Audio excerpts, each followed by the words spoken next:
तो कैसे भोग तय होते हैं? 9 प्रकार के कहे गए, लेकिन 3 प्रकार पे आप सबसे ज्यादा फोकस रखिएगा अपना। मनसा वाचा कर्मणा, नियत हमारी जो है जैसी होती है, जैसी नियत होती है, सृष्टि वैसे ही काम करती है। आप बिल्कुल स्वतंत्र हैं। मनुष्य योनि में कर्म स्वतंत्रता है, आपको कर्म करने की छूट है।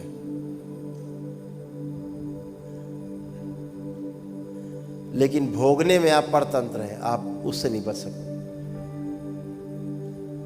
करने में छूट है, भोगने में परतंत्र है। तो करने में क्या छूट है? जो इच्छा करियो मन माही, बस वही चालू। लेकिन भोग तय हो जाएंगे। तो कैसे भोग तय होते हैं? 9 प्रकार के कहे गए, लेकिन 3 प्रकार पे आप सबसे ज्यादा फोकस रखिएगा अपना। मनसा वाचा कर्मणा,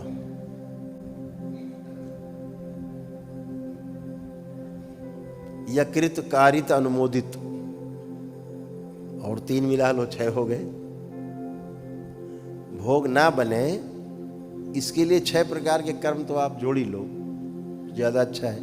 3 कम हो जाएंगे, 6 जोड़ो।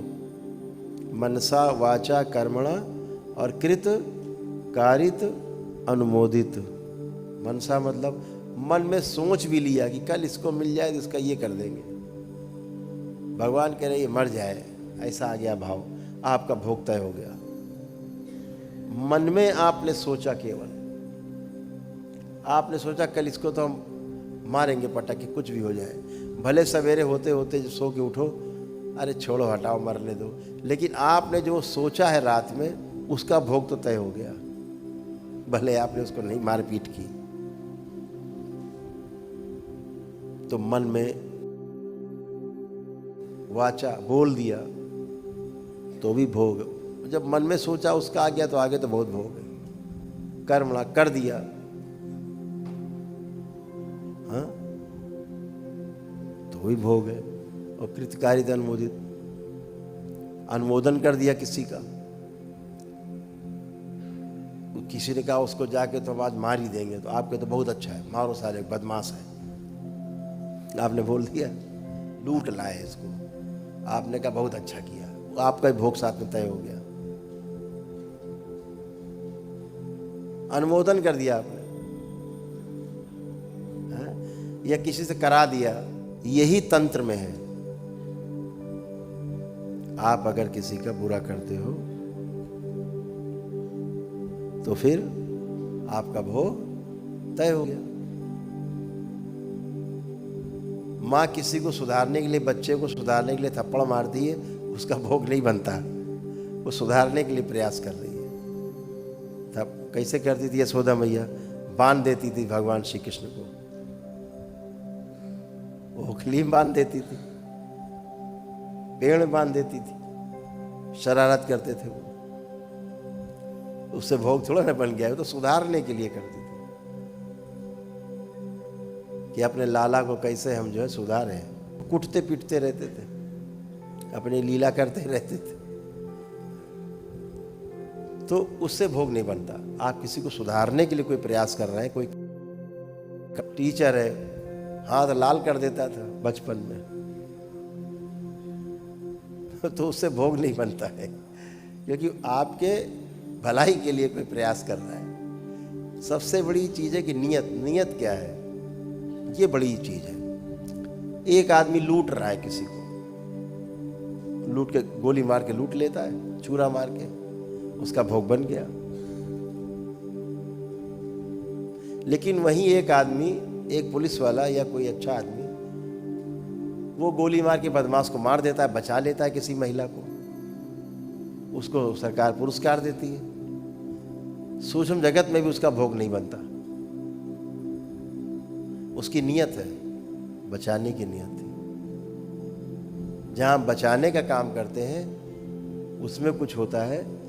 सेना हमारी है, फौज हमारी खड़ी है सीमाओं पर, तो गोली चलाने वाले इधर से सैनिकों को कोई भोग नहीं बनता, किसी को भोग नहीं बनता। अपने देश की रक्षा कर रहे हैं इसलिए भोग नहीं बनता। भाव नियत है। तो आपकी जो नियत है, नीति है, वो ज़्यादा मैटर करती है। यही तंत्र में है। आप बचाने का काम करते, बचाने में कोई संहार हो रहा है, उसका क्या करेंगे? भोग थोड़े ना, उसका पुण्य है, वो पुण्य है, पुण्य है ना उसको।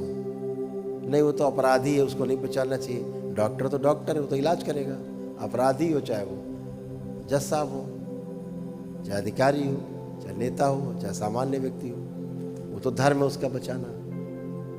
तो ऐसे बचाने वाला बड़ा है, माना गया है, उसका भोग नहीं बनता बचाने में। तो हम सबसे, वो दरबार आपसे अपेक्षा रखता है कि आप उसी वाले कालम में रहें, सोच विचार में।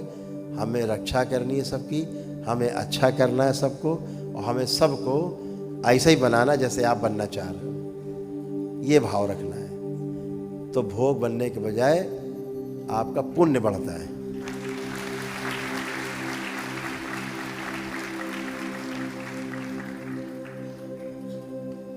अगर दंड देके किसी को सुधार दिया जाए, उसका भोग नहीं बनता, उसका पुण्य बनता है। दंडित किया किस भाव से कि सुधारना है इसको, तो उसका भोग नहीं। यही छोटी छोटी चीजें ध्यान रखनी है, क्योंकि एक व्यवस्था है, ये पूरी व्यवस्था को समझ के जीने में सुख ही सुख है, और व्यवस्था को बगैर समझे जीने में दुख ही दुख है।